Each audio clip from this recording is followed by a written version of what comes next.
ರಾಜಸಭಾ ಮೂಲಕ ಅಪರೂಪದ ದಾಖಲೆ ಬರೆದ ಪ್ರಭಾಸ್.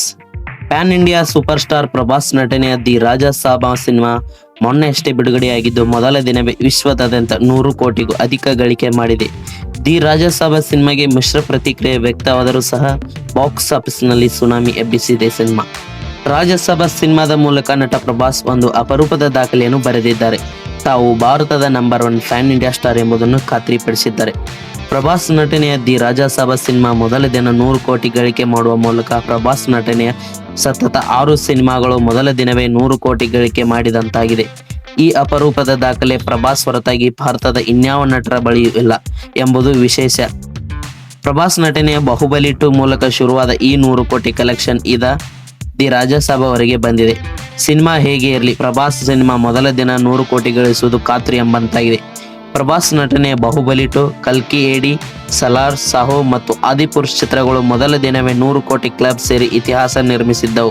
ಈಗ ದಿ ರಾಜಸಭಾ ಈ ಪಟ್ಟಿಗೆ ಸೇರ್ಪಡೆಗೊಳ್ಳುವ ಮೂಲಕ ಪ್ರಭಾಸ್ ಅವರ ಜನಪ್ರಿಯತೆ ಮತ್ತು ಮಾರುಕಟ್ಟೆ ಮೌಲ್ಯ ಎಷ್ಟು ಬೃಹತ್ ಅದು ಎಂಬುದು ಇಡೀ ಭಾರತೀಯ ಚಿತ್ರರಂಗಕ್ಕೆ ಮತ್ತೊಮ್ಮೆ ತಿಳಿದಂತಾಗಿದೆ. ಅಸಲಿಗೆ ಸಾಹೋ, ಆದಿಪುರುಷ್ ಸಿನಿಮಾಗಳು ನಿರೀಕ್ಷಿತ ಮಟ್ಟಿಗೆ ಯಶಸ್ವಿಯಾಗಲಿಲ್ಲ.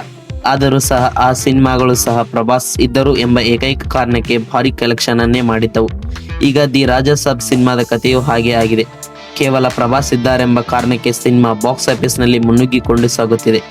The Rajya Sabha Prabhas horror comedy ಸಿನಿಮಾಗೆ ಕೈ ಹಾಕಿದ್ದರು. ಬಹಳ ವರ್ಷಗಳ ಬಳಿಕ ಹಾಸ್ಯಕ್ಕೆ ಪ್ರಾಧಾನ್ಯತೆ ಇರುವ ಪಾತ್ರದಲ್ಲಿ ಪ್ರಭಾಸ್ ನಟಿಸಿದ್ದರು.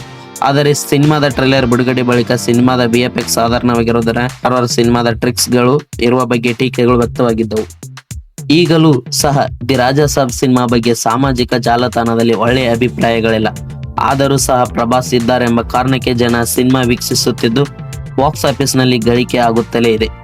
ಪ್ರಭಾಸ್ ಲೈನಪ್ನಲ್ಲಿ ಇದ್ದು ತುಸು ಟೊಳ್ಳು ಸಿನಿಮಾ ಎಂದರೆ ರಾಜಸಭಾ ಆಗಿತ್ತು.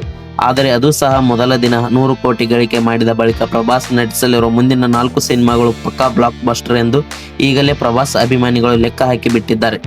ಮುಂಬರುವ 2 ವರ್ಷಗಳಲ್ಲಿ ಪ್ರಭಾಸ್ ಅವರ ಸ್ಪಿರಿಟ್, ಕಲ್ಕಿ 2, ಸಲಾರ್ 2 ಮತ್ತು ಫೌಜಿ ಚಿತ್ರಗಳು ಸಾಲಾಗಿ ಬರಲಿದ್ದು ಈ 4 ಸಿನಿಮಾಗಳು ಪಕ್ಕಾ ಬ್ಲಾಕ್ ಬಸ್ಟರ್ ಆಗುವ ಸಿನಿಮಾಗಳು ಎನ್ನಲಾಗುತ್ತಿವೆ.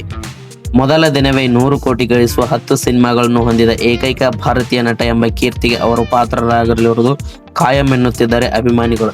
ವಿಡಿಯೋ ಇಷ್ಟ ಆದರೆ ಲೈಕ್ ಮಾಡಿ. ಮತ್ತೆ ಮುಂದಿನ ವಿಡಿಯೋದಲ್ಲಿ ಸಿಗೋಣ ಅಂತ ಹೇಳ್ತಾ ಅಲ್ಲಿವರೆಗೂ ಧನ್ಯವಾದಗಳು.